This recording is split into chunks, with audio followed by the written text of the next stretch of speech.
Hi,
hello. Good to see you. Hello. Wow. Hi, you. How are you?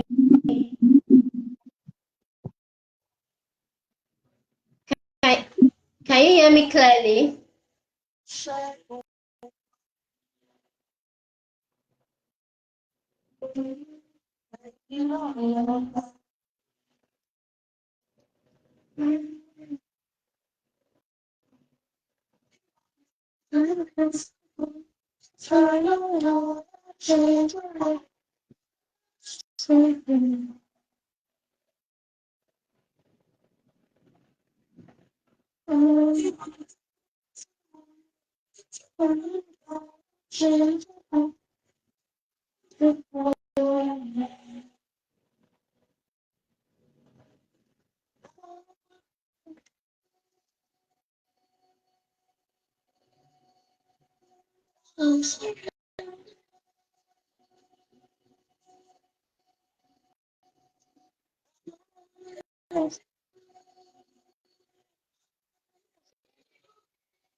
Hello.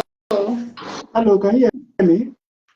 Yes, I can. Can you hear me clearly? Yeah, sure, I can. Clearly, I can. Okay, so Is I'm this just going to.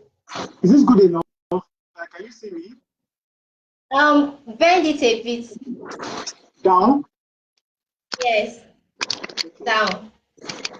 Okay, that's good. Okay. Okay. I guess yes. So I'm going to take mine up a bit. I think that mine is better, right? Okay. All right. I think this is good, right? Yes, perfect. Great. Great. Thank you It's for so having me. good, so good to see you. So good to see you. So Thank I'm going to start. I'm going to start the session. Um, Good evening, everyone, and welcome to today's Business Beyond Skills live session. On behalf of the entire team, I'm thrilled to have you join us as we dive into a topic that's crucial for every business and entrepreneur. Cost value, scalable pricing system. At Business Beyond, our goal is to empower you with the knowledge and tools you need to thrive in your entrepreneurial journey.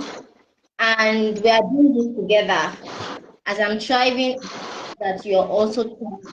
And today's conversation is no exception to that.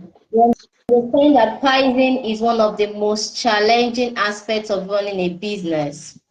Whether you're just starting out or you want to scale up, finding a sweet spot between your products and service cost value and also giving value to the community, making it a success is what we all hope to attain. And that's why we are using this. I'm honored to have my guest, Mr. Emmanuel, who is experienced entrepreneur in the business of leather craft, especially footwear business, is excellent. Like, excellent. He runs Nuel Bata, Lagos, and he has an incredible wealth of knowledge on this subject. He's supposed to write a book. I am still waiting. So you'll be helping us to unpack how to align pricing with value, how to make pricing scalable, how to confidently charge what your work is worth. So let's not talk too much. I'm excited to get into this session today. Like, because I don't want to be like, time is going, no, time is going, no. I don't want you. that today at all. So please, you can also just join us, make this an interactive session. Without further ado, I'm going to invite Mr. Moore to take the stage. It's a pleasure to have you here, sir. So please, can you share with us your journey and what inspired you to explore strategies in your business? All right. All right. Good evening, everyone. Like you said, I Good can hear very well evening. now. Also, I will, before I answer your question, sorry, I don't know. Can we share the link on IG too, so people on IG can always just do that and join this place? Then you can always tag me, right? Have you done that already? No, I haven't. Oh, okay, okay. So I think, I'm not on IG. oh, okay, okay, okay. So I think we'll just need to share the link on IG or something so that people can join because I posted the flyer too on IG too. I think Okay. that will work. Good. So So like you, what did you say? are you going to do that? Okay. Or I should try to let me see if I can do that. So just continue. I'll try doing that on my All side. right, that's great. That's great. Thank you very much. Yeah. And yeah, you can also send it to my WhatsApp. So I said someone who can just help you post it too. Okay, I've sent it to your WhatsApp. All right. Thank you very much. Thank you very much. So yes, answering your question, let's just go right into it, right? How your question is how did I start my journey on trying to learn how to price properly and not like that. Yeah. I'll say it's started out of frustration majorly. So it's more or less you're doing this work, you're putting all of this effort, you know you have the knowledge, but you're not getting results. Like you could just see it. Hmm. And people around you, some people around you are doing the same thing and they are getting results. You're like, what exactly is going on? Do you understand? So for me, I think most times I like to internalize things and just see what's working around me, not just working blah blah blah, blah like that. Yeah, just understand what's working around me and see how I can improve whatever. So at that point, I think I just realized there's issue with the way I'm pricing. Do you understand? So I just realized there's something wrong with this pricing because I could sell this, and at the point where I'm trying to see well, where's the profit, there's no profit. But I'm making money. People are sending me money. I'm making these shoes. They are happy with their shoes. They are coming back. But I'm not seeing this money. So what exactly is going on? So that was when I started, I need to learn pricing. So of course, I took a lot of courses in terms of how to price. So that's one of the ways I go out of it by learning how to do it because there's nothing new. People have done this thing already. You have people around you that can tell you how to price properly. Do you understand? But at that point, who I learned from was just people coming out to teach you how to price. Generally, they are not specific on creatives or handcrafted. So you just meet like an accountant. They tell you profits, cost, selling price, and all like that. Do you understand? But when they're telling you, you're confused because it's not the same thing with shoemaking. Do you understand? So how do you now narrow it down into the crafts you're doing, your shoemaking and all like that? So that's how I started, and I would say majorly it's just learning over time and iterating what is working, what is not working. Then you just keep going until I got to this point where I could say substantially I understand how to price. Hmm. So before we delve into the real deal, based on what you just said, what were the results you were looking out for? Because you saw some certain results and you were not happy with Yeah. it. What results were you looking out for? So first off, I wanted to understand where the money was going because I know I'm selling this product. People are sending me money, but when I'm trying to do accounts for all of these things, I'm not seeing the money. I could not even pay myself, but I was selling. You know, when you're in a week like this, you're getting like 10 orders, you've delivered all the orders. Then when you're trying to now analyze how much am I even making on each of these things, in your head, you think you know because your cost to get the materials and all like that is 5K. You've sold this for 10K. Do you understand? Then in your head, at least I should have 5K remaining, right? But when you're done with your thing, you are not seeing the 5K. Where is the 5K going? Do you understand? So you now tend to want to understand exactly where is this money going into. At that point is where you are now very hands-on on, okay, I want to understand, is it that I'm not making profit or I'm wasting the money? So when you know you're not that spend drift that you're just spending the money with, then that means you're not even making the profit. So it's either you're making the profit and your expenses is just ridiculous, or you're not making the money at all and you're just selling and you feel like you're making money. Do you understand? So at that point now you now need to understand which of it, because for me I know I'm not that kind of person that just spend anyhow. So max, one of the things I even spend more on is more or less either courses or machines. I think I'm terrible at that. I could just see this machine and I want to get it. So if I'm not getting all of these things and I'm not buying, then I understand that there's something wrong with the way I'm pricing. So that's when I started looking for people teaching how to price your product properly. Do you understand? So I started looking for them. I would say over time I've took over 4 or 5 courses on just pricing alone because I need to understand how to price this thing properly and how to scale it. So once you know how to price it properly, it's just easy to, okay, this is where the loopholes is, this is where I need to work on, and all. Then you just need to scale it. I hope that answers your question. It does. So I want us to get into the practical now. Okay. So how do we price? For one, I understand what you're saying perfectly. When you know that the cost of the product is not taking the full amount. So okay, at least I'm supposed to have like 5K extra. Yeah. But after you do everything, you can't find the 5K extra. Where did it go to? How will I spend it? Or you can't even pay your bill. Or Exactly. you can't even pay yourself. So how do you go about what is pricing, and how do we go about making this pricing work for us? Okay. So majorly, I think we even need to understand what pricing is and the different aspects of it, right? So pricing, simply put, there's no big grammar. It's just the way you the amount of money you charge for your product or the way you want to sell your product. That's the pricing. So what's your more or less like this is the amount I want to sell this product. You understand how to do it. So the process of getting sorry, okay, sorry, the process of getting to understand how do I sell this product, what price point do I sell this product, that's what pricing is. And there are various, I mean, if you go online and you see different definitions of this is the type of pricing. One of the major things that I think is like the father of all of the types of pricing is just cost plus pricing. That's just it. So it's cost plus pricing.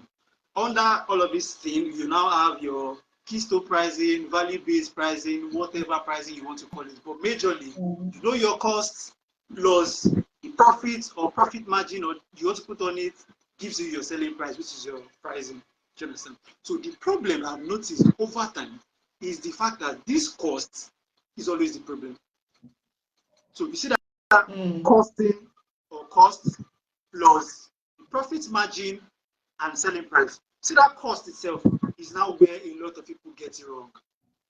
Do you understand? So once you can get that costing right, you understand what the profit margin you want to make there, then you get your selling price. It's as easy as that. There's no magic. So when you say value-based pricing now, it's still same cost, you know the cost around it. The profit margin is explaining what your value is. Do you understand? So that margin, you will now be the one to tell you, okay, this is how much I value my product and this is how much it should go for. So a lot of big brands could do 100% of the cost price. A lot of people will do 200, 500%. Do you understand? Based off the value you know you're giving. So you can't be doing nonsense and want to expect a 500% profit margin on the cost you're doing. Do you understand? So that's what would differentiate the cost plus and the value based. Because at that point now you understand what your value is. You understand what you're bringing to the market. You know your competitors. You know you're doing way better than them. So you understand what you're giving. At that point now you're saying, okay, your product is value based. But then you're still considering the costs. That's why I said the cost plus price is like the father of all the others under it. Do you understand? So it's easy. The costs plus the profit margin, then the selling price. And that's what your price will now be. So now I would guess the next question will now be this cost itself. But don't let me be too fast. So So I actually have two questions of that because you say cost is a problem. I think there are two parties. I think for some people, cost is a problem. For some people, profit margin it's a problem. is the problem. Okay. Because for some people, for them to know, okay, what's really the LD profit margin for me to put on this thing? If Yeah. I put 100%, wouldn't really be too much for my market. If I Exactly. put that kind of thing, so we figure out the costing sometimes. Now to figure out the profit margin is usually a problem, but we're going to start from the beginning. So Okay. can you let us know what exactly is costing? How can we get the proper thing for our products and services? All right. I like the question. So yeah, let's move to your question will be around the cost itself right now. That's what we're focusing on. And majorly, you just have the cost or costing will now be the amount you that will require to get the raw materials for what you want to produce. Do you understand? That would be the cost itself. But of course, this cost is now divided into two. We have the direct cost and the indirect cost. Do you understand?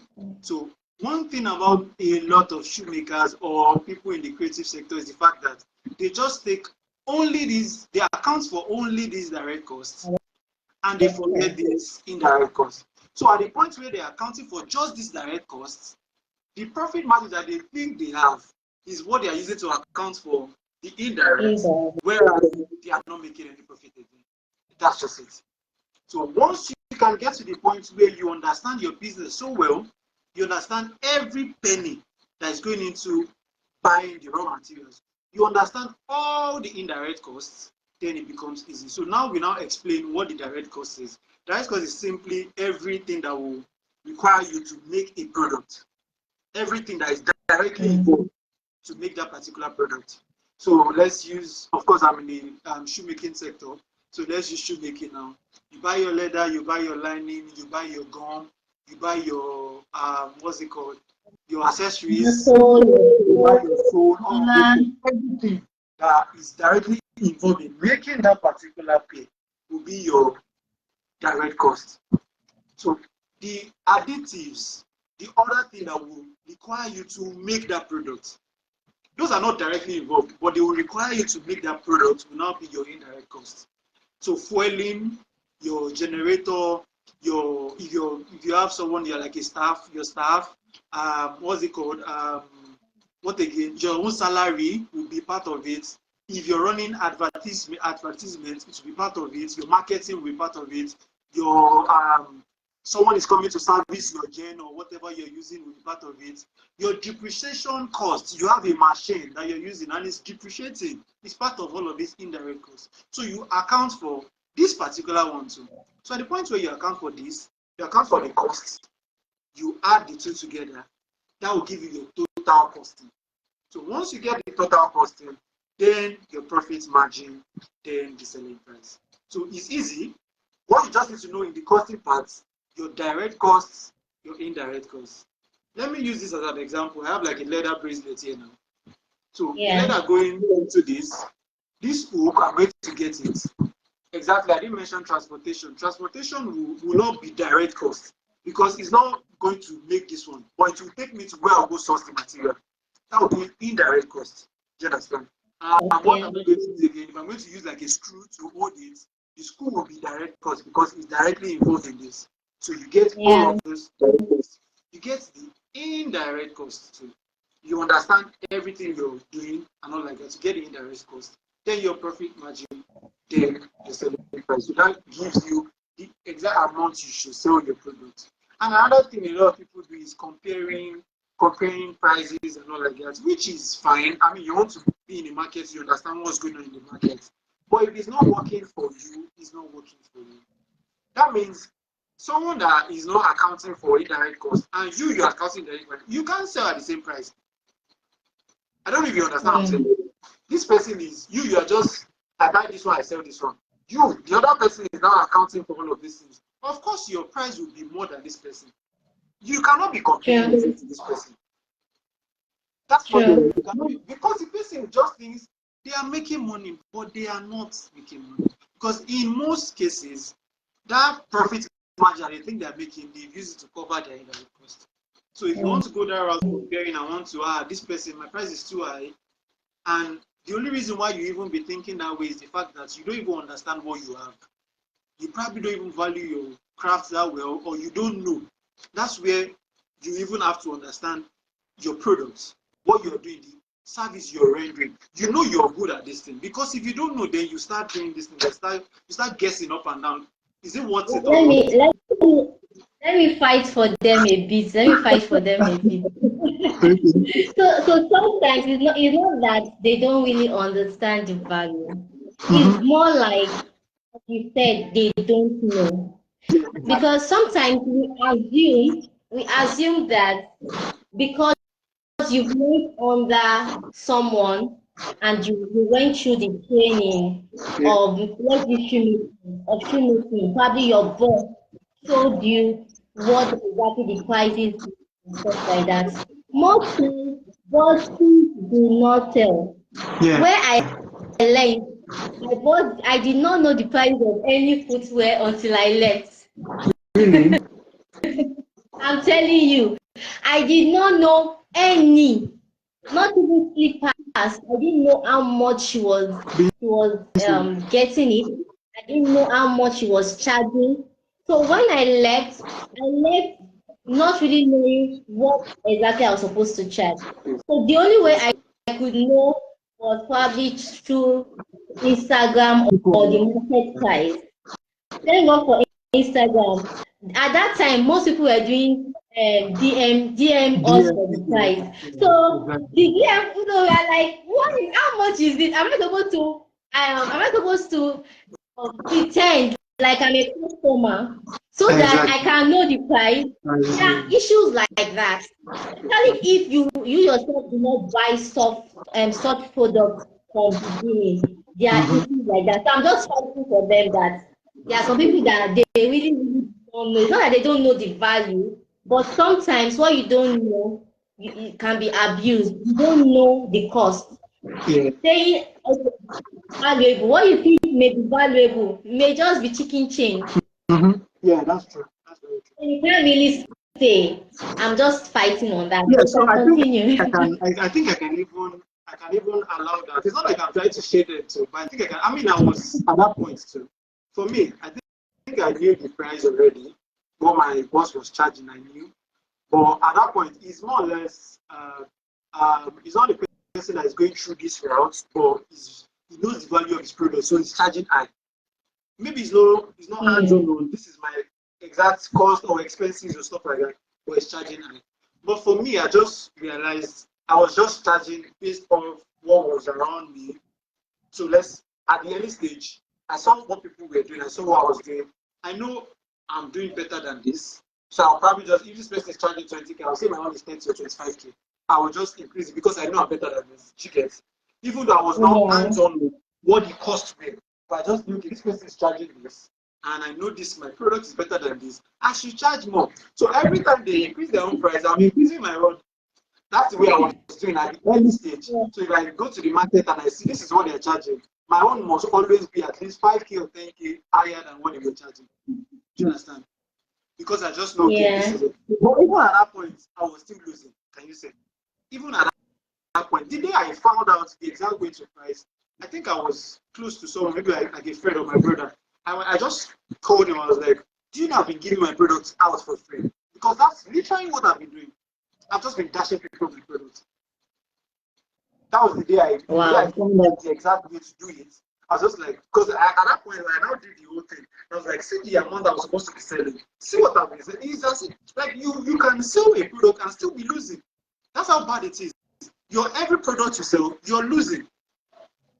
So it's very important to understand how to price. It's very, very important. So you just not dish out this thing for free. And it's sweat. Mm, It's not like it's easy. You're making efforts to make all of these things. You're learning, you're improving yourself. You should be paid for it. So that's why it's important to really understand your costs, what is going into whatever you're doing. Understand it rudimentally, then charge properly. mm. So now to that question, what is the LD profit margin? How do you know your this margin is LD? I'm not extorting the people. It's Okay. I think I can even first off I can even benchmark it with the inflation like this now. You cannot your profit margin cannot be the same thing as inflation in Nigeria. Inflation is around 21% or something. There's no way your profit margin will be 21% because you won't be making profit. Do you understand? So I think majorly it's going to be based off your value, what you think you're giving out. And that comes from the point where from I will even say first your mindset. You need to understand the value of your product. Nobody's going to tell you your product should worth the same. I mean, at some point, I got clients that will tell me, Akin, you should increase your price. Clients that they are buying, they are paying. They tell me this your product is too cheap. Recently, maybe like I think it was last year or something.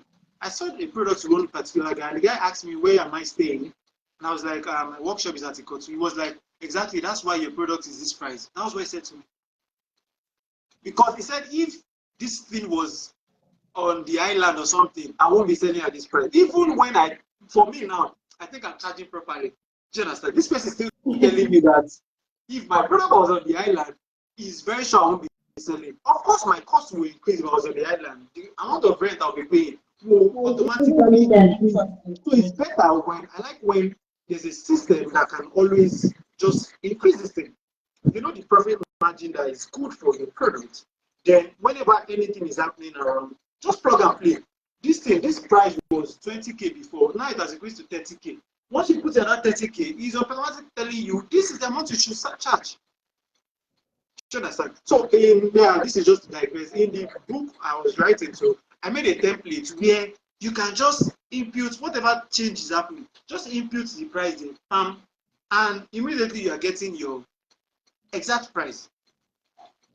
If you want to increase your profit margin, maybe you've increased your knowledge, you've added more value to your product, change the profit margin, change all of the prices that have changed in the market. Then you get your price immediately. There's no stress. So back to what I was saying. Sorry, I digressed. One of the major things to do is to first change your mindset and understand the value you're giving out. Do you understand? So once you understand, you cannot be cocky about this thing because people will leave.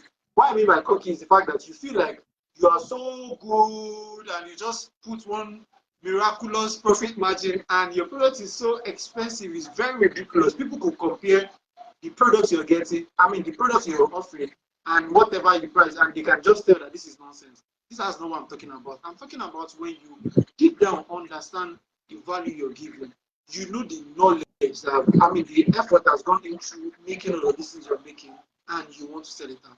So first of all, you cannot be benchmarking it based on what the cost, what's the inflation price of whatever country you are is not going to work. It has to be way higher than that. But then understand your value. That's what value-based pricing will also be. Understand what you're giving. At this point, I'm making slippers, right? I'm very good at this thing, or I'm still in between, or I'm still starting. Three of you cannot price the same way. Do you understand? Because another thing is to understand the market you're serving. So let's say you're going out and you want to be premium. Of course, your product, your pricing has to be premium, but don't charge premium for nonsense product. You cannot do that. Because at the point where that person is just going to buy once, and you feel like you're sold, but it's just going to buy once. And after that, it's going to find someone else that is charging lower and is giving value, and they won't come back to you. And you don't want that because you can't continue running that forever. Do you understand? So it's important to understand the value you're giving. It's important to understand what's it called, the kind of brand you are trying to build. If you're trying to build a premium, if you're trying to build the cheapest, footwear brand in Nigeria, of course you have to be cheap. Of course your profit margin has to be low so that you can sell in volume. That will be your aim. But if you're trying to say, okay, I want to be balanced, I want to serve both markets, the extreme and the elite and the middle class and maybe the poor, so you probably have like a different pricing method for the three, or you want to be like a premium where you serve only the elite, and at that point now your pricing is for the elite, your communication is for the elite, everything you do is for the elite, so that they can match whatever pricing you're doing to your product. Because for them too, it has to make sense.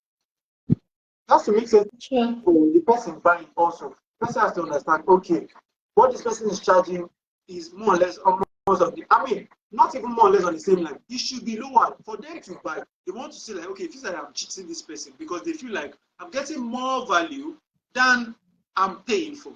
Because that's when it's easier for them to buy. If they are still contemplating, this thing feels like it's way higher than you probably don't want to buy. But when they are saying, this thing is good though, but I'm getting lower, like the price I'm getting it is a bit cheaper, they jump on it. And for you, that's good price for you. So if I'm going to reiterate it now, first, change your mindset. You have to even understand what you're giving, the products you're serving. You have to be sure you're good at what you're doing. At that point, see, there's a point where you're good at what you're doing and you're confident enough that you're doing. Like you know that I'm good at this thing. This is not you trying to be a boss or something. You just know that people have told you over time. Your customers are coming back telling you you're good at this thing. Do you understand? So you should charge the value. Because I saw something when I was trying to prepare for this class where the guy was saying, if you price a product or you're selling something, and a lot of people are just coming, it feels like the product is way too cheap. So maybe that's why they're coming. And if your price is too high and you're not seeing people, it feels like you are charging too high. Do you understand? But at that point, instead of saying you want to reduce your price, increase your value.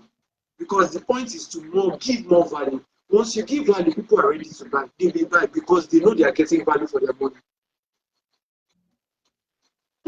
So I think that just sums everything up. When you understand what value you're giving And once you know that, then you understand what kind of brand am I trying to build. Is my brand going to be the cheapest? Is it going to be the highest? Or is it going to be the in between? You understand that, so you can now put your pricing, your profit margin appropriately. Hmm. Let's now understand what exactly value is. Um, is value in the ads, is value in the product itself, is value in how you present it. What exactly is value? What am I understanding about value? Okay, value majorly where I would define it here, it will be in the crafts, the products. It's going to be in the crafts. It's going to be in the product because the person has to understand what goes into what you're doing. So at the point where you're trying to sell your values, where you now show them the expertise in this what's it called, crafts that you're doing. Do you understand? That's at the point where you're trying to communicate your value. That's where you show them what is going in it. But at the point of the creatives and the art itself, I mean, there are some points where you design product yourself. This is not where there's a product already, you just try to change something, you remove something. I'm not talking about that. I'm talking of this is going through the process of ideation, iteration, all of those stuff. You create this product, you understand that it's not easy. It's not. So I believe that has to take you from that point till you get to the end product, all of the value, because each step there's value creation in it. Each step, moving from ideation, all of your research and all like that, to the point where you finally got into a product, you've added value to it. That's why they say when they're taxing you, if you change Gary, normal Gary now, you put it inside, you package it, and you start selling it, they will charge value added tax on that Gary that is packaged. But on the Yeah. normal Gary, there's Yeah. no value on it. They won't charge tax on it. Do you understand what I'm saying? Yeah. So at each point where you're trying to move from changing this thing from basically self changing raw material into a product, you've added value to it. So what goes into now changing that raw materials into a product? What kind of craft is involved in changing that raw material? All of us can make slippers, changing it from raw material into a finished product, and we won't get the same thing. So Yes. for me now, the craft that is involved in my own, your own, how do you now, is like for you now, what's it called? What craftsmanship has gone into now I'm narrowing it down into shoemaking. What craftsmanship has gone into that point to the product itself? What skills have you learned, have you gathered for you to be able to get that finished product? How well it is? Just those are what I will define as value.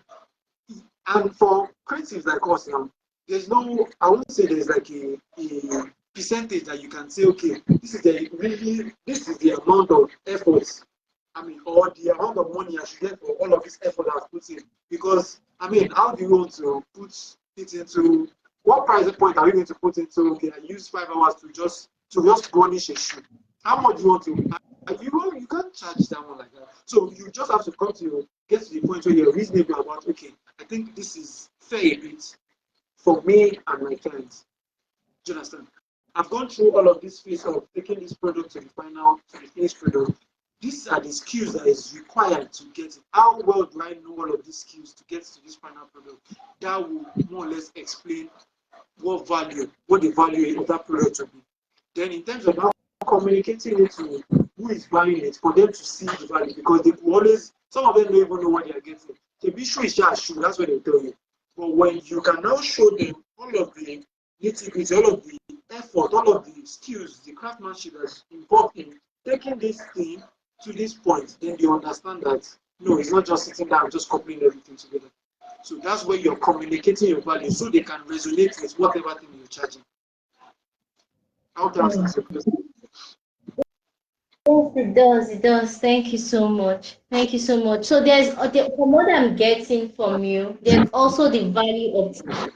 So you have to know what your time is worth, Exactly. because the fact that the raw materials, there's also the time that you need to get the experiences and the know-how to get to do what you're supposed to do. So you must understand what the value of that time is, and then it can now translate to the financials for you. I think Definitely. that's quite. let me ask you again. How far your book? Let's digress a bit. Um, it's ready apparently. It's ready. It's just so for last year. I think I was going to release it last year, but the whole moving and for me, I'm also trying to get more knowledge. I just want it to be very detailed for the people I'm trying to give. Do you understand? So before now, I just read the book. I didn't, and the explanation of how to make um, from costing to pricing is just manual. So now I'm trying to make like an template where once you understand how to price this thing, you can just plug and play. Just plug and play. And it just gives you your pricing. So and that's I think that's even better than just so I feel the book is done. Like I've done writing. I don't even think I want to edit anything. The template is done. It's just for us to be ready and just launch. So yeah, in no time it's going to all, be out. all I'm hearing now is this book is going to be more expensive No, no, no, no. because No, I'm putting more no, time. no, it will be expensive, honestly. So because I feel like it's something I could even I have a friend that reached out to me and she was just struggling with your pricing thing. And I just explained it. It's something I could even give like for free. But of course, people won't value what is just free. They won't just take it serious. So I need to charge for it. But it's something I can teach people. I don't think I'm too I like holding knowledge. Let's just, I mean, you learn more. Because they could even tell you what you're not paying attention to. You get to, you understand? I want to say thank you. Thank you on behalf of all the partners Yes. for making the book quite affordable. So, I know small business owners usually they are usually scared of increasing their prices, Mm-hmm. especially because they are afraid that if customers have gotten, I don't want to lose them. And we know how it is. Oh, I got it cheaper, or I know the person, somebody that is doing it cheaper. Why would you do Exactly. it for this price and all this stuff? In such situations, what would you advise? How would you advise them to stick to their gun and give the price value they think? So I'm going to make this very practical, right? I'm going to make this very practical. So at the point where I discovered how to price properly, right? The first thing, I mean, the person even teaching us was like, once you implement this thing, you are going to lose customers. Do you understand? And for me, at that point, I didn't even know if I was going to lose or not, but I was just prepared to lose the customers because I know the kind of people I want to attract. Funny thing is, I didn't lose those customers. That's the funny thing because I have been giving value already. They've been getting this product.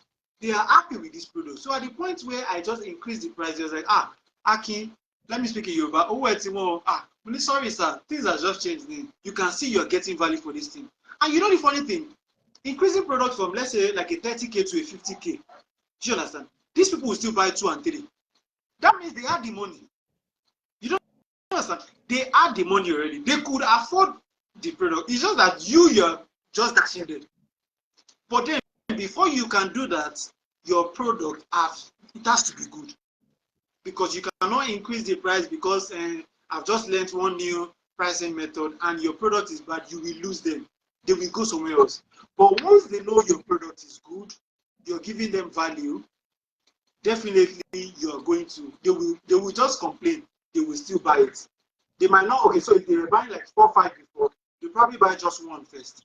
Then when they say this one is good, they'll come back, they will buy because that money that they're not spending with you, they are spending it somewhere else. So, They can't buy a so product from you for 100K, but they'll buy one like Adidas or something for 200K. Do you understand? They are spending it somewhere else. It's just that they cannot see the value what you are doing. That's why they don't want to pay for it. So at the point where you make them understand that, okay, this is my value, this is the product price, this is the value, this is what you are paying for it. You are even paying lower than this value. And from your own end now, you've increased the value. They will pay for it. So first thing is to understand that your product is good. Do you understand? You know there's value in this your product that you're delivering to this client. Do you understand? Once you know that, then you now increase your price gradually. You tell them, okay, this is what you're getting, and immediately, or maybe And don't let them put you in that position where you're scared that you're going to lose them, and that way you don't want to increase your price. You are just going to be there. Another thing, one of the things I do again is every time I want to increase my products, right? I make sure I'm adding value to it, additional value, every time I want to do it. So I've learned something new. Maybe I took a course. It might not even be on the product itself. It might be the packaging. It might be anything. But I know I'm adding value that attracts, that my clients want to pay for. Then I can increase my product. So let's say the value I'm increasing now, the value I'm adding is like a 5K value. I can increase it by 10K or 15K at that point. They will still pay for it. Do you understand? So at the point where you want to increase your product's price to, make sure you're increasing value so that when they are questioning you, why is this like this? You have something to say. You know that you've added value to your product. They call something UAV, unique added value. So a quick one, let me just explain that particular one. At the point where I started adding, what's it called, a thank you card to our product, we increased the price at that point. And the funny thing is, these people, they started coming. Some of them will just want to buy because they have this card that they can write something to their loved ones. Do you get? So at that point, I've added value to it, and I increased the price, and they are willing to pay for it.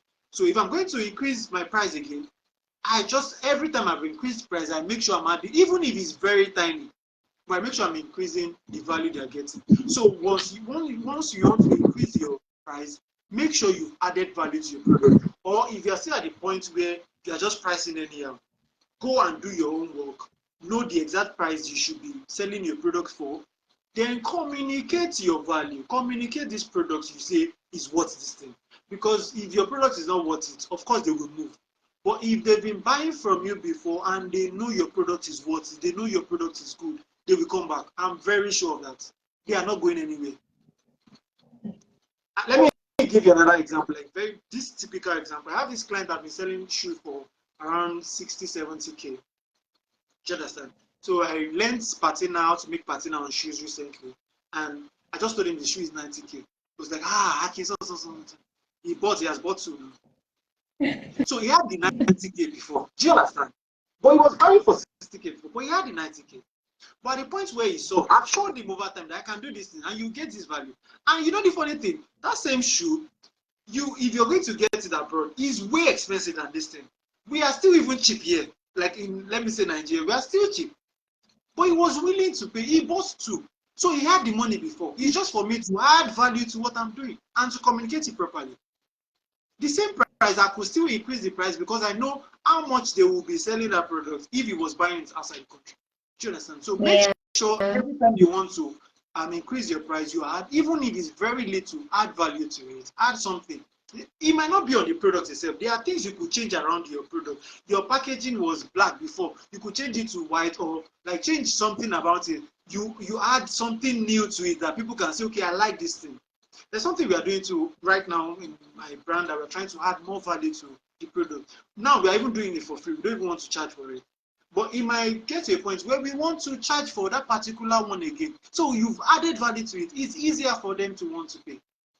So I think it's important if you've not, let's say you're still on the base, like you've not gotten your pricing right, get your pricing right first and make sure your product is more or less of the same level, a bit lower than whatever price you're doing, so that the people that are buying from you, they understand the value in it. And before you can increase your price, you've been selling to them before.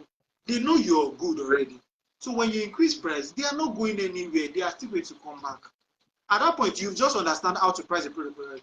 But if you are now there where you want to increase your price, try as much as possible to add something, add a value.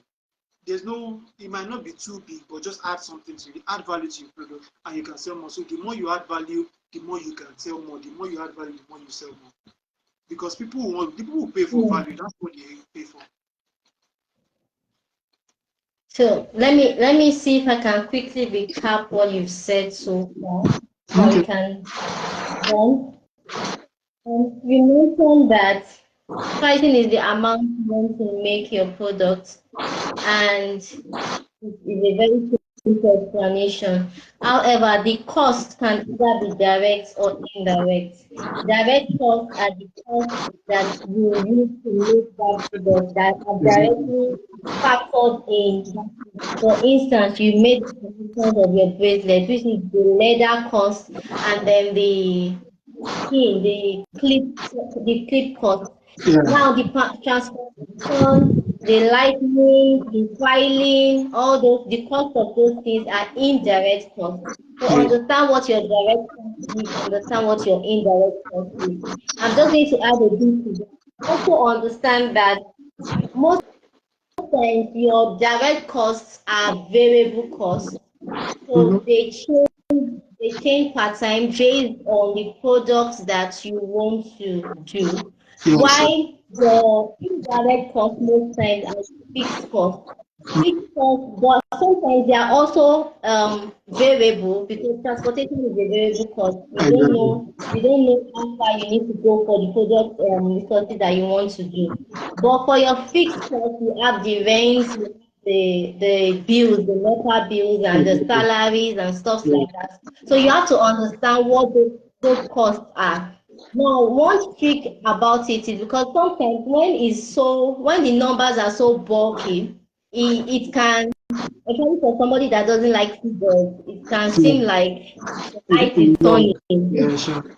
So one trick you can do is figure out the average product you do per month.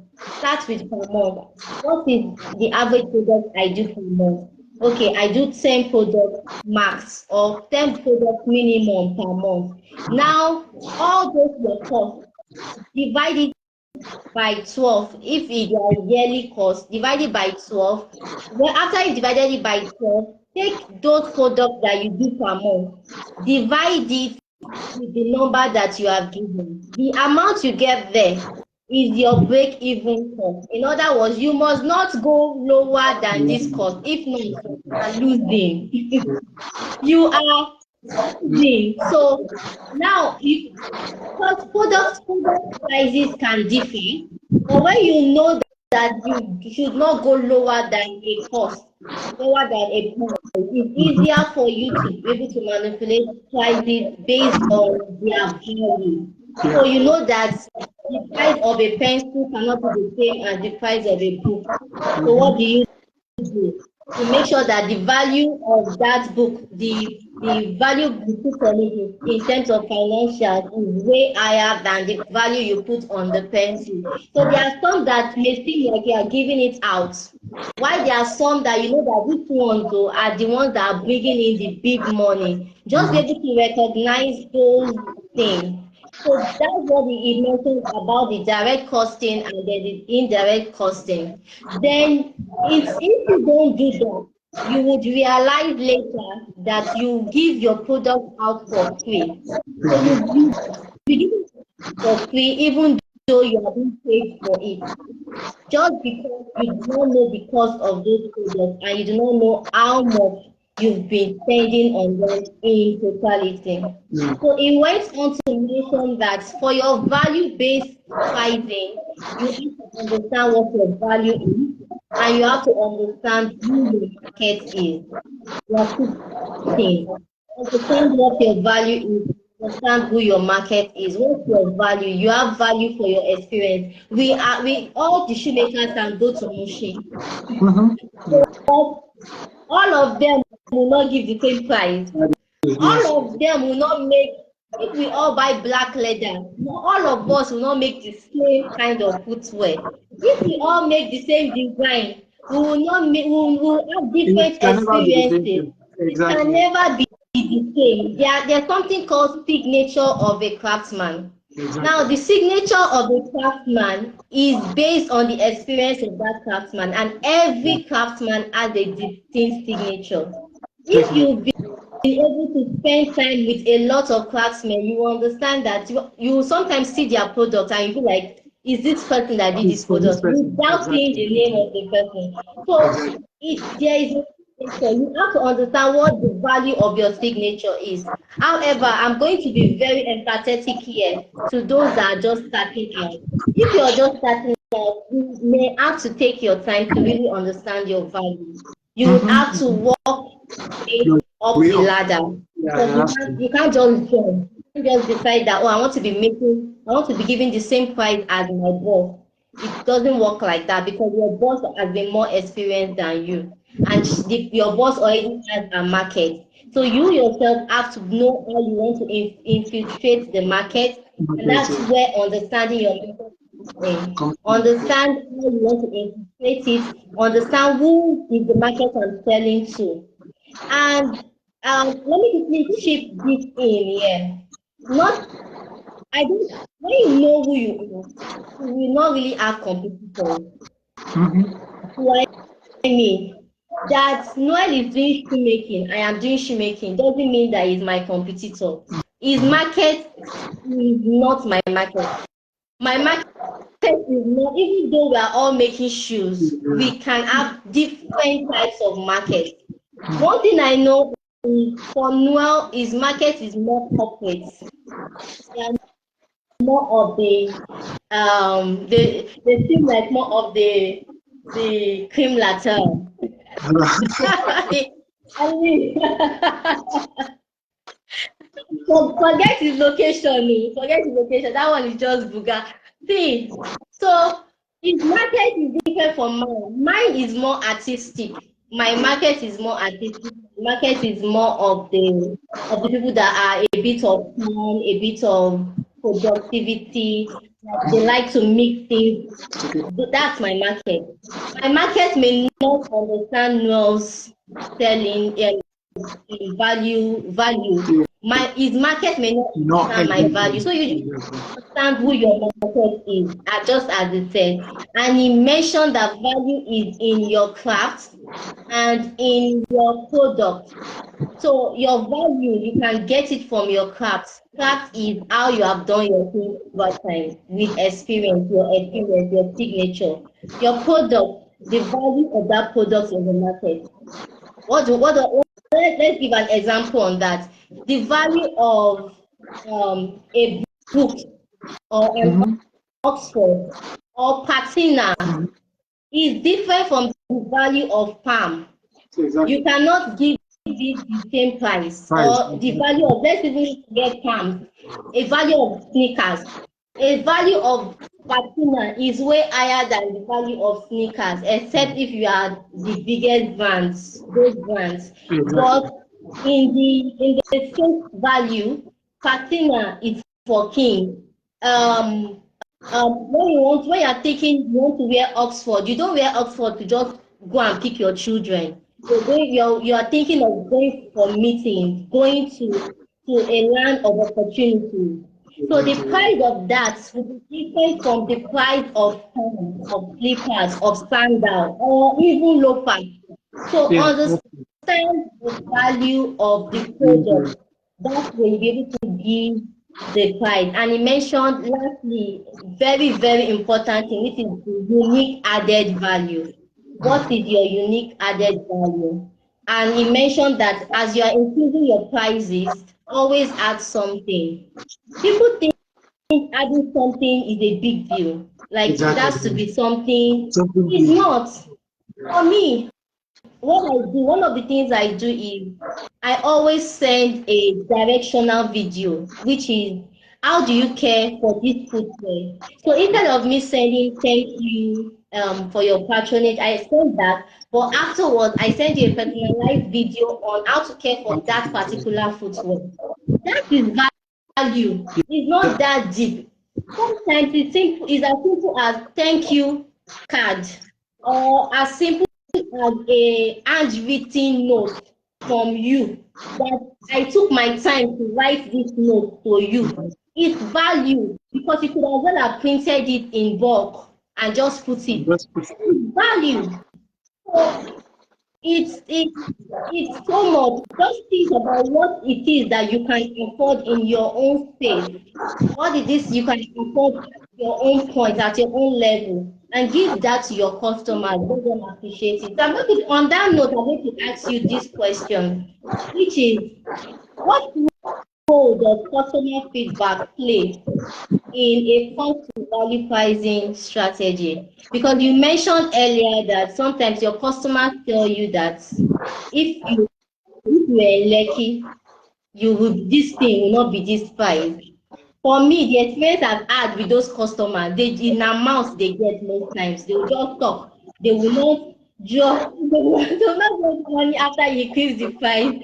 But we get the point because that kind of thing encourages us. And sincerely, we also see also that our value is worth more than this. So Yeah. what feedback, what does it play in shaping this cost to value pricing strategy? Yeah, thank you for that. And I would say, usually, I think for people that don't even have, they're not convinced enough that they're giving value, I feel that feedback is major for them. Do you understand? So at the early stage too, one thing I always want to hear from my clients, even till now, I still do it. Even my people, the people people working around me, just know that once a customer tell you it's okay, I'm like, no, I don't want to hear it's okay. So once I just say, how's the product? To tell you it's okay. I'm like, what's the problem? That's the first thing I'm going to say. Because it cannot be just okay. I need more than okay. I need you to tell me what the problem is. Because I'm expecting something from you. At the early stage, I always get there's very constant message I always get. It's very detailed, it's neat and all like that. So when I'm sending you a product and I'm not hearing it's detailed, I feel like there's something wrong already. So I'm reaching out to you and asking you what's the problem. Do you understand? So the feedback alone does something to the craftsman because it's increasing you know you're doing this thing well. You're getting feedback from people. They are telling you, okay, this thing is nice. It's the same thing with any other craft. As an artist, when you're singing and people are not vibing to your song, you kind of feel like, is this thing nice? But even for the selected artists where your niche, like you have a niche and your audience is not general, but even that your niche, they are telling you that this thing you're giving is value. So it's giving you more morale to bring out that kind of content, do more. So we really need the feedback because that way it shapes how we tell ourselves what we are doing, how we define our value, how we put price on our value. Even though you cannot base your value just on that. Because number one thing is for you to even know yourself, you don't need someone's validation to you to know if you have value. No, you don't. Yeah. But then it just help boost what you know already. That's what I'm saying. So the So feedback just help you true. boost. I know I'm good. I know I'm doing this thing well. But you telling me sometimes just okay, yeah, how okay, someone else is Yeah. telling me that I'm good at this thing. On the right So path. rather than I'm telling myself I know I'm good, but someone is telling me that Papa me, you are doing nonsense. Do you know that's a different that's a different ballgame.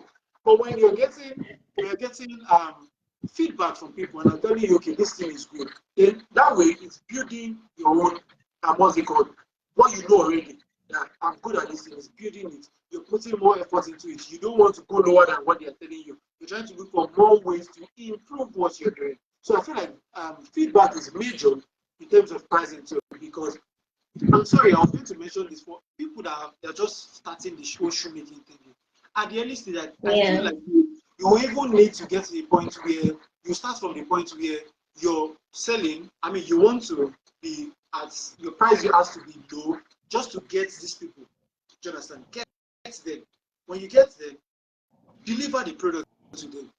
Wow them, like let them see this product that is so good. So at the point where you're not trying to increase your price, they are not those customers are the people you're holding down. A typical example, sorry I'm digressing, when you're mentioning that, I just thought to mention that too.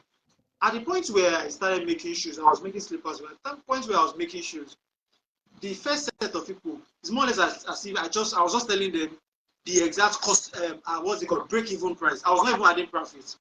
It was just the break even price I was charging. I just wanted them to know that I'm good at this thing.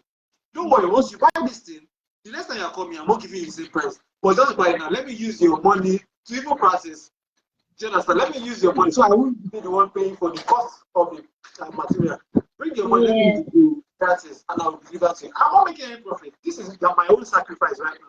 But at the point where they know that I'm good at this thing, when they are coming back, because they will come back, they are not getting at the same price. They So will. for the beginners too, you can start with something like that, where you just need these people to come first, gather them first.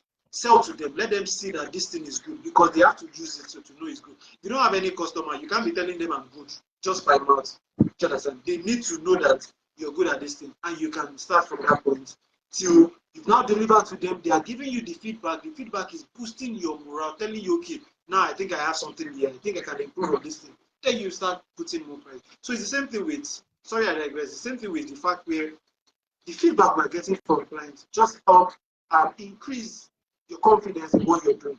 Do you understand? Because having confidence in your craft is major. Like is, I don't know how to put value to it, but it's very, very important because that's when you don't take rubbish. People don't come to you and tell you, hey, I can go and buy it in Ibute Meta, or I can go to a go market and go and buy it. You just tell them, go and buy it there. Because Trust you me. know, straight up.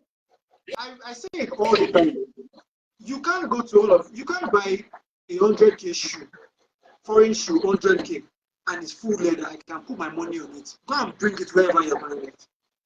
Do you understand? You can't buy it. Because for this, if you're getting a well crafted shoe from wherever you're getting it from, it's not cheap. So all of the things you're saying, synthetic leather, that's what they are giving you, and it's going to peel, it's going to crack, and you now come back and tell me, and sometimes the heat is spoiling it for you. Do you understand? So if you know all of these things and you know you're good in your craft already, nobody's going to tell you come and tell you nonsense. If they cannot pay for it, don't worry, there is somewhere cheaper you can go. It's fine. People understand that. I like to understand that I'm good at this thing. That's just it. Once I'm done with that and I can communicate my value properly, that they can see my value properly, it's just easy. And their feedback is just to boost what I know already. I like to say that because you have to know already that you're good. You cannot be waiting for someone's validation because if they know you are waiting for their validation, they will always want to talk down on your product. But when you know yourself, whatever they are telling you is just okay. Yeah, I know that Just already. a compliment. Already, but thank you, and you keep moving. So I think feedback is very, very important. Sure. Thank you so much on that. Feedback is so, so important. I know it helps me a lot in knowing that I'm on the right track also. Not because I need it, because once, as you said, once anybody senses that you need the feedback so that you can do something, they put you down. They Yeah, don't, exactly. because they are trying to cheat you. We are also customers. Yeah, So we know we're trying to get the best at the right. lowest price. So Yes. if our feedback is going to make you increase that price, You I want don't to think we'll give it to you. So exactly. we want to so you have to understand the balance of it. And when you get a feedback like that, just let it be a confirmation of what it is that you already know, not the first time you're hearing it and feeling it like it's God. So we are way behind time, but I really want to ask two more questions.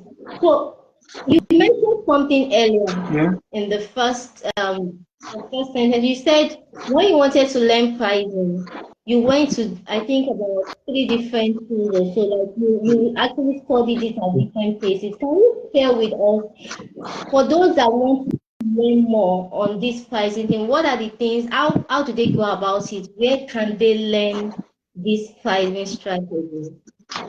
Okay, so I think is all over the internet, and I think majorly why I had to learn from different places, more or less. I had the major thing where I feel like that's everything I need to know. But when I see all of these people advertise, I feel like, is there anything that you want to say again? Let me see. Do you understand? I think I'm that junkie where I just like taking courses. I take a lot of courses, like a whole lot of it. So if it's something I feel, okay, let me see, is there something here? I go there and I just compare with what I know already. This one too is bringing his own. I mean, but for them, why for the other, all of the people I've learned from, there's nobody bringing it down into shoemaking. They are just saying it based like a general. Yeah. So you have to now really put it down into like break all of this down into shoemaking to fit in whatever you're doing. So that's what I'll say. I mean, they can, whoever wants to learn can come and learn from me in terms of shoemaking, because I'm going to narrow it down into shoemaking. That's the actual. But of course, it's And everywhere. release your book.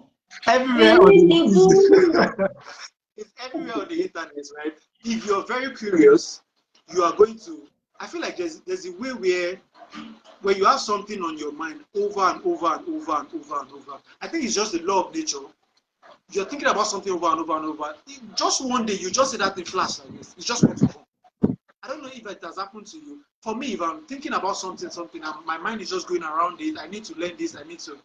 I'll just be scrolling one day, and I'll just see something that looks like it. Once I click that one, of course, the Instagram feed will start bringing other stuff, right? Do you understand? And if it's not even courses, if it's conversations or something I want to learn, I just tell this person, I feel like I want to learn this thing. One day, someone will just tell me, or something will just lead to that talk, and I will just meet the thing I want to learn. Do you understand? So I feel like if you're curious enough, you are going to see it everywhere. It's everywhere on the internet. You see people talking about it. Might not be even in your own space. It could. I mean, we might not be talking of costing now or pricing now. There are other areas of business that we all need to know. It might not be you might not get it from shoemaking, but it might be someone selling maybe something, or maybe whatever product it is. And you know, if you learn it, you can narrow it down into what you're doing. Do you understand? So once you be open to learning, read books about finances and costing. There are books around all of these things, right? It could just be stressful, because for me, luckily for me, I had, and this is my very good friend. She's still the one running our accounting and all like that. She's an accountant from secondary school, so we went to the same university and all like that. So at the early stage, even though I could not pay her, but I was always, how do I do this thing and all like that. Do you understand? And it's easy for her to just tell me. Of course, you have to build that relationship too. So you could have friends too around different courses and all like that. They have knowledge about these things. The more you're inquisitive about this thing, the more it just comes to your faces. The more the knowledge is coming. So someone will always say, if the student is ready, the teacher will show up. Exactly. So once you're ready to learn, it's just a matter of time. It's going to show up.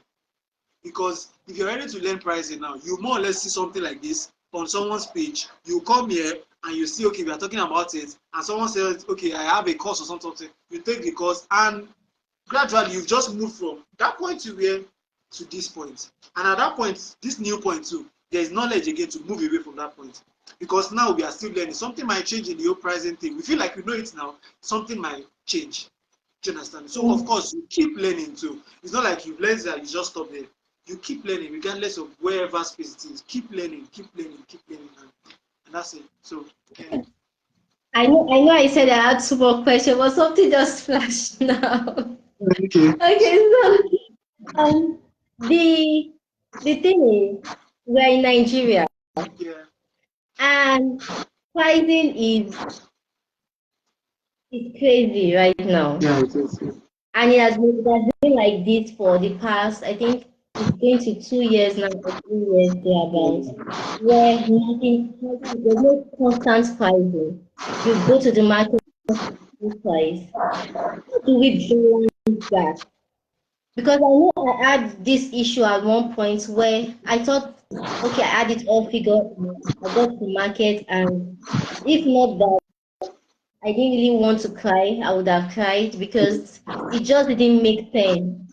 Like all the profit, in fact, you will not more because it's just not adding up. What do you do, especially for those that are just starting and for us that are in want to scale?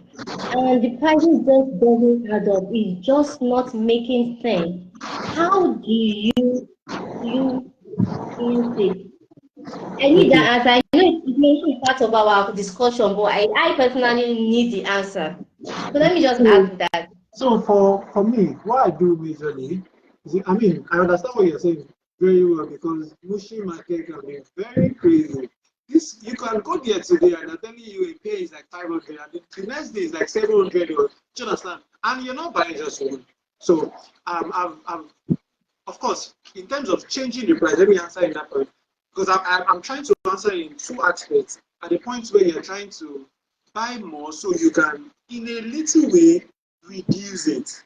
Is that part? And there's a part where of course, your customer will not understand everything is changing every time. So you have to be reasonable about the pricing. So what I do is, let's say a pair is for say 700 now, and I want to increase the price. And that's why it's good to have data. It's very good to have data so that you can more or less foresee what the price is going to be. So let's say in 2008 or let's say 2020, the price of leather was around 500. In 2021, it became 600. 2022, 700. You more or less know that maybe like in 2025 or something, you might have added like 3 or 4 times. You get? So at the point where you want to price for 2024, 2025, you can intentionally just add that price in 2026. So you will not say, because I know last year it was 700, this year it's going to be 800.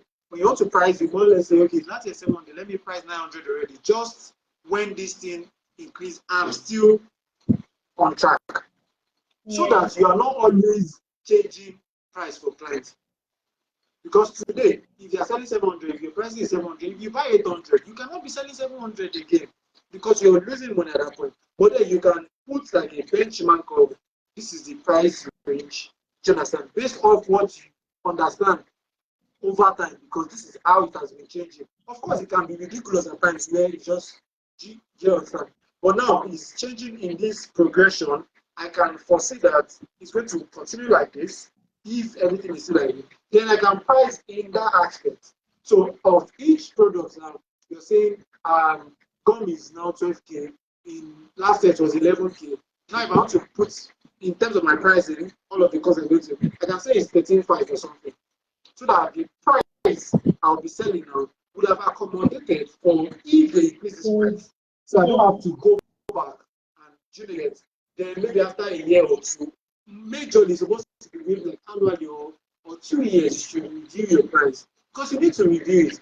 I mean, early last year, the cost of fuel per month for my brand was around maybe 40 or 50K. Now it has jumped to around 120, 130K per month just on fueling. So like, there's no way I'm still going to be charging that price because we were buying around maybe 600 and it went to 15, 16. It was just ridiculous. Cost of transportation, everything was just very ridiculous. Do you understand? So there's no way you'll be pricing at that same point again. But you can foresee, okay, this is the progression, this thing is going on. I can benchmark it. Do you understand? That's like the first step you can use. Then the other one is to buy in bulk. So at the point where you're buying from these people now, so you could buy like leather now, say you bought it at 500 and you bought a lot of it. When you go back to the market, it has become 600 or 700. You're still using that leather. Do you understand? And at the point where you're buying from your clients, so if you're buying more, the more or less you can like you can negotiate.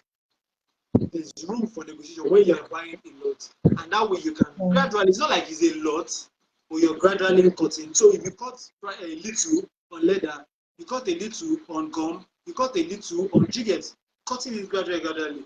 Later on, you could just see that okay, you've gotten like a substantial amount that you've reduced in your expenses.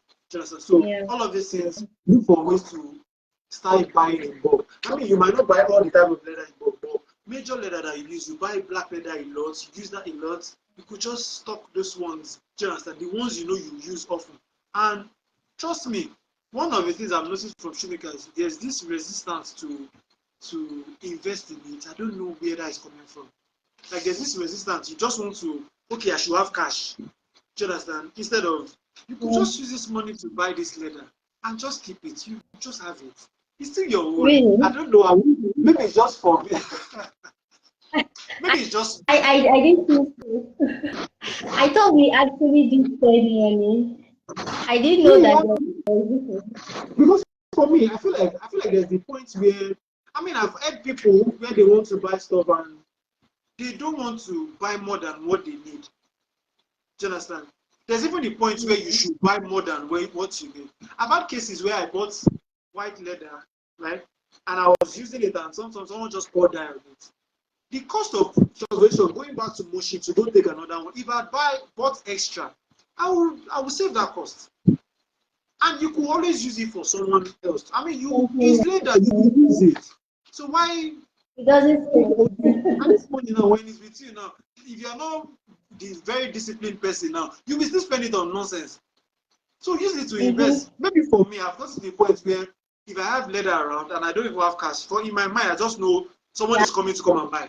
true. Exactly. True. Someone is coming to come and buy. And True. when they are buying, I don't have to go anywhere. All of the money they are bringing, I have it in GDEP. So maybe I've gotten to that point. Maybe it's a personal thing. I don't know. But I feel like there's a point where you stock products that you use. I'm not saying you just buy anything and just buy your money down. No. You can use the money for something else. But when you know that you use this thing over time, you just stock the products.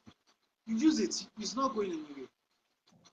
There's point there As where my as yeah. as No, Ella Victory said, she said sometimes I buy it even when I don't have need for it yet.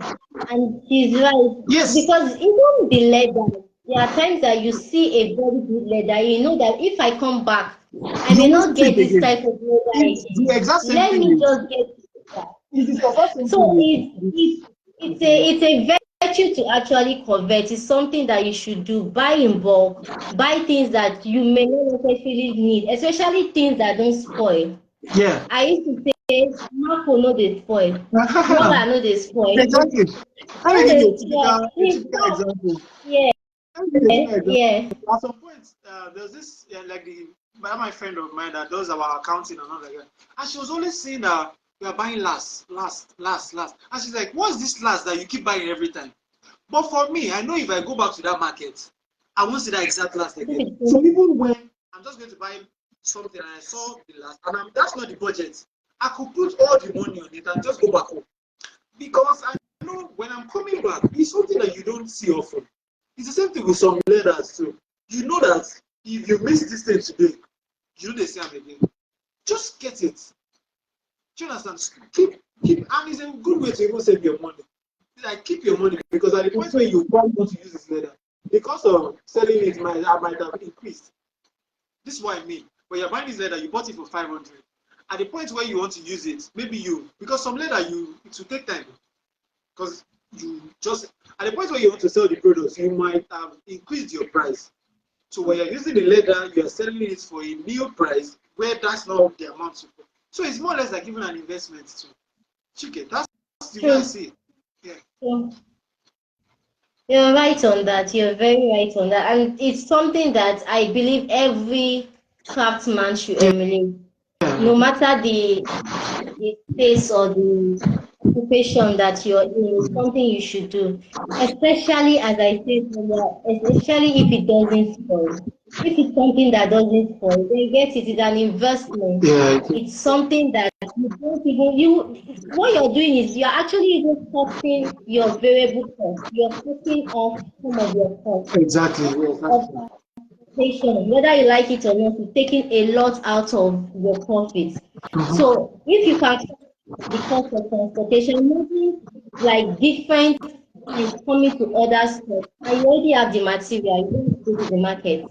But every time they come, you have to go to the market. In Marketing. fact, there was a Yeah. time Yeah. that which I still plan on doing. There was a time I thought of this strategy of letting my clients know that it's only on this day I'm going to the market. So if you order after this day, it means that you're going to wait till the next Next week one. Yeah. before so your time will start counting from that next That week. is exactly. So with that, it's easier for you to even gauge and know how much on transportation you spend per month. Mm-hmm. It's easier to know what is the cost and be able to work with the profit. This is actually a very, very large and intensive topic. And Aki, I can't thank you enough because I know that you have dropped a lot of gold, things that has taken years for people to learn. I know it took years for me to learn all these things. In fact, it was this year I learned about pricing, costing granularly. What do I mean by that? Usually when I'm costing, because I buy in bulk, Yeah. I just out the list of what I bought and I see that as my expenses. Yeah. But I can't exactly say for this shoe, this is how much I spent. So it was This year, my accountant was telling me, okay, I've seen your expenses overall. What about the granular? How much do you spend on sandal? How much? I'm like, I'm like, so there is that one too. So there is so much To when unpack, it comes to yeah, yeah. costing. And you have to keep it, it's a continuous learning. That's just the truth. Especially since we live in the times where change is constant and it's happening very fast. It's a continuous learning. So on this note, I want you to give a final, not final because we'll still come back one of these days, a advice, a practical tip on their pricing strategy. What's that one advice that you know that you would always need this advice? If you have this advice, then you're good, at least for now. Yeah, answering your question, I'm going to pinpoint one thing that would be major. I think I mentioned like few of it, but the first is regardless of whatever stage you are, beginner, wherever you are, be hands-on your expenses. Like every be hands-on, try to understand everything that is taking money from you, like where the money is going. Be hands-on it. If it's to, because I do it, if it's to keep writing it, today I spent money on this one. So at that point where you are hands-on your expenses, you understand which one is direct, which one is indirect. You understand? You Hmm. understand where the money is going because there's liquidity. The money can be coming in, cash flow is coming in, but you're not saving any. The same way it's coming in is going out. So there's nothing, you're not making any profit. But when you're hands-on your expenses, it helps you just understand, okay, this is what is coming in. This is if even if I mean, and when you discover if everything is going out, it's fine. But you need to know the knowledge of I'm not making profits will keep you okay. How do I now start making profit? But if you don't know or you look away, or sometimes we don't want to go to that aspect because it's not comfortable for you. You don't want to, so you're like, oh no, I don't want to check it. I don't want to see what's going on. No, but when you understand all of your expenses, you can pinpoint it. Then it is easier to now distribute. Okay, now I know where the money is going to. How do I give more value to get more? How do I make profit from this thing? Another thing is don't be scared to increase your price, especially when you're giving value. You cannot be scared of increasing your price. So I have a friend too that at some point we were talking about this thing and I spoke to him and it was like they are going to go. I'm like, you see this thing, I cannot help you with it. I can only tell you how to do it. But for me, I cannot help you to do it. You have to get to the point where you understand, now I'm not comfortable with this again. I need to increase this thing. So don't be scared. If you're giving value, they are going nowhere. I can put my own money on that one. Except you're not giving value. But if you're giving value, they go nowhere. So once you're good at that point, you're good at what you're doing, and you know how to see. At the point where I was even the early stage where I didn't know anything, and where I learned from the way you go there, you use this machine, you go there, do you understand? So it's easier for me to so when I was now doing my course, it's easier for me to say on each pair, this is the amount I spent on filing. So I have the point on my this thing where there's filing in case I don't have the machine. Even when I have the machine, you see all of those small monies. When you make like 50 or 100, it can buy you a new machine. Do you True. understand that? There's the point where you understand I use 150 or 200 naira gum to make one slippers so that you are charging on each slippers the gum that will be required. So you're not just saying I bought one this thing. So for that gallon, Mhm. you know the amount of shoes that you make with that gallon. So you're pinpointing everything. So for me, if you see on my, I don't know if I should look for one of the book. You see it there. I'll put leather. If it's one pair, 400 times how many pairs did I use? That's the price. I will put lining. That's the price. Accessories 200. Put it. So at the point where you calculate everything, you know the exact amount that is going into, and that will be your direct cost. Do you understand? Then all of your indirect costs would have been divided by the amount of volume you know you are selling or you want to sell. So when you know that one now, you know you yourself need to be sure that I need to sell this value for me to make this profit. Because if you are not selling that average normal value of orders, you cannot be meeting that profit. Mhm. And so if everything is good, you are selling that value, your cost is. That's where you can even factor in your salary. How are we working and we are not getting salary and you're just thinking, what are we doing? It's even painful for me, sir. It's paining me. Eh? How do you just work, and there's nothing to pay for it? We understand that the shoemaking sector has not gotten there yet, but then there are still ways to do this thing that we can do better at it. So yes, be hands-on on your expenses. Don't be scared to increase your price if you're good at what you're doing. You have to be first of all, you need to be good first, because if you're not good, people will just, do you understand? Be good at this thing, then charge properly. They are not going no, they are going nowhere if you know what you're doing. So I think those that will be like the major thing. Then keep learning. Yeah, you'll be keep learning in your craft, your business, everything. There are different aspects of. There's the shoemaking, like I like to say it. There's the shoemaking and the business of shoemaking. You could be so good at shoemaking, and the business of it, you're just dashing out your product. So, in as much as you're improving yourself in your skills, learn more and also understand that there's the business of it. At least have idea of all of these things. So when you get people in, they know that you know what you're saying. I was sorry I'm digressing a lot. I was checking this. If you know this Melanie Pie or something, Yeah. they do parfait. They are common now. They've seen their ad. And she was saying something about how the new content people she got, they were doing as if they are the Lord and Savior of everybody, and they were acting as if they know. She was like, see, I can show you I've done this thing before.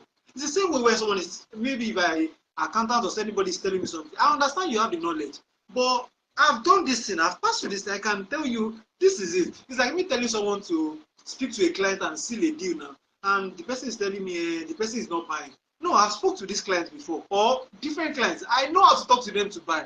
So at the early stage, you have to understand this aspect of your business, learn about it. So when you're bringing people in, you can always tell them, okay, this is the way I've been doing it, even though you might have more knowledge than me. But of course, there's templates for this thing. Bring your knowledge and let's add it to you. You cannot be telling me something totally different as if I've not done it before.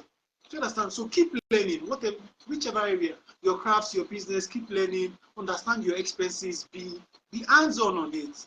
And that's still what me I'm working on. It's not like I'm perfect on it. I'm still working on the being hands-on, because if you're not sure of your expenses, you feel like you're making money, it's probably leaking somewhere that you don't know. A typical example, like I like to give example, there's the fact that what I'm trying to portray what you said. When we go deliver to our clients outside of Lagos, we use GIG or other logistics. The transportation of taking it from the workshop to the what's it called, is on me. And that's a loophole, because that's expenses are more calculated. Do you understand? So now when you understand that, you see that as a loophole now, you now understand that, okay, how do I factor this in? Do I tell all of them that I'm only going to GIG once in a week? If you do not meet up with this one, it's either you pay extra for me to send someone to take it there, or you wait till that point. So when you're hands on your expenses, then you see all of these things, they're open to you. Don't forget too, another thing I didn't mention, your depreciation cost. You buy a machine, the machine is depreciating. There's a cost on it, because if the machine, if it gets to the point where it got spots, right, and there's no cost around it, you've lost that machine. You have to now look for another money to go and buy that machine. But let's say the machine is going to use 5 years. You bought it for 250K. Divide it by 12 months or 5 years. So you know each month, this is the amount I need to be removing from what's it called, this product, for me to be able to buy this new machine if it gets spots. Do you understand? That's another aspect of cost that we have to keep factoring in. There are more to it. I mean, we might not be exposed to everything right now, but the amount, see all of these charges that you do bank transfer, they're taking money from me every day. Sometimes you see ridiculous charges that they will take from me every day, calculated per month, per year. Those are places that they are taking your profit, but you're not accounting for it. Let me shock you with that. So there is this transaction I did recently, and they were like, okay, I asked for the fee, and they gave me the bill, and they were like, but you have to pay VAT. Oh. I'm like, pay VAT? I don't understand. They're like, because when we do transfer, that they collect money, so our customers have to pay 15%, Oh, whatever it is. I'm like, wow, that's new. Like, well, that you have to pay VAT on this product. If not, You you drop the get the product. I'm like, okay, okay. It means that our prices are about to increase. exactly, that's it. So all of this thing you have to That be means very that those bank transfers just made me remember it. Like, they actually do remove money from every transfer that comes in and go exactly, out. exactly. Goes in and goes. So you get to a point where your it's like your eyes is just looking for where am I losing money? Where am I losing this money? So when you pinpoint it and you see it, like, okay, how do I factor this in? Is this something I have to carry? If it's something you have to carry, there should be a way that your present strategy is accommodating that. Do you understand? So until you even understand it, until you can see it before you can accommodate it. If you cannot see it, you just assume everything is business as usual. So we need to be hands-on on our expenses and what's it called? Don't be scared of increasing your price, especially when you're giving value. Your customers are not going anywhere. Communicate your value properly, communicate it well, show them that you're good at this thing. Do proper pictures. I see a lot of people too, you just take the picture anyhow. Do you understand? Invest in these things, right? Because for clients, before they even see that you're good at what you're doing, it's their eyes first. So if your product is not even communicating to them, they are not seeing it well, they just assume it's just, and you might be the best at what you're doing, but they just assume it's not, it's just there. Do you understand? So those are other aspects of the business too. Do you understand? Now, that's marketing we are talking about already. Do you understand? So learn about all of these aspects of the business.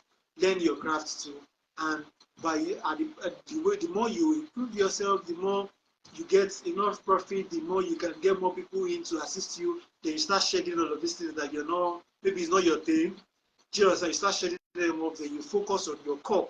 But right now, learn about all of these things, get hands on your expenses, don't be scared of increasing your price, and I feel you're going to be good. Thank you.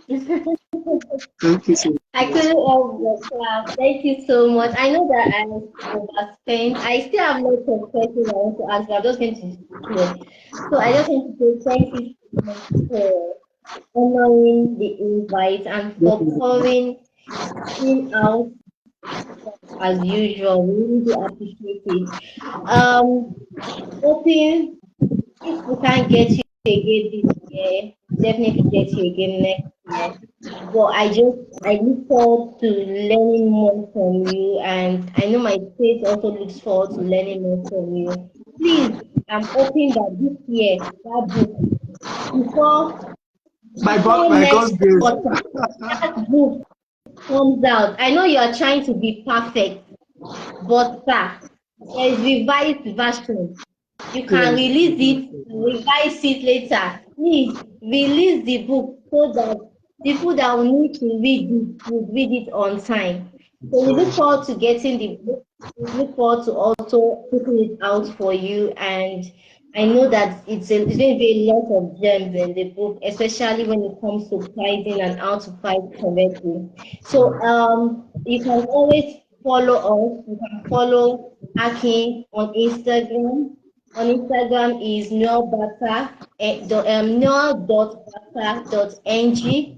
Is also at Noel.Lagos. Noel.Lagos. So you can follow him on Instagram. On Instagram, we are Sassy Things NG.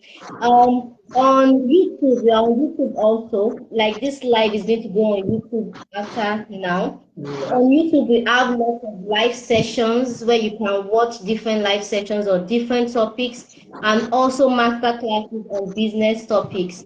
So our YouTube channel is Business Beyond Skills. As I said earlier, there is the craft of footwear and there is the business of footwear. So there is the business beyond the technical skills. So we talk about the business side of things on that channel. So you can follow us on YouTube and also watch and learn and ask questions because your questions is what gives us the reason to keep showing up. Thank you so much. Thank you, thank you, thank you, thank you, thank Thank you you, for having me. Emmanuel. Thank you for having I me. can't but thank you. Thank you so much. You are a light to us and we really do appreciate you. Thank you very Please much. Thank you for let's having me. Let's share the lessons you've learned here to other people in your space and in your social media pages, and we really do appreciate it. So, this is the end. I have a question, but I'll just let me not be tempted. All right. Yeah. Let's just because I know we are 30 minutes behind time. Thank you so much. Thank you Take for care of having me. yourself. Yeah, you too. Thank And good you. night, everybody. Thank you very much. Bye. Bye.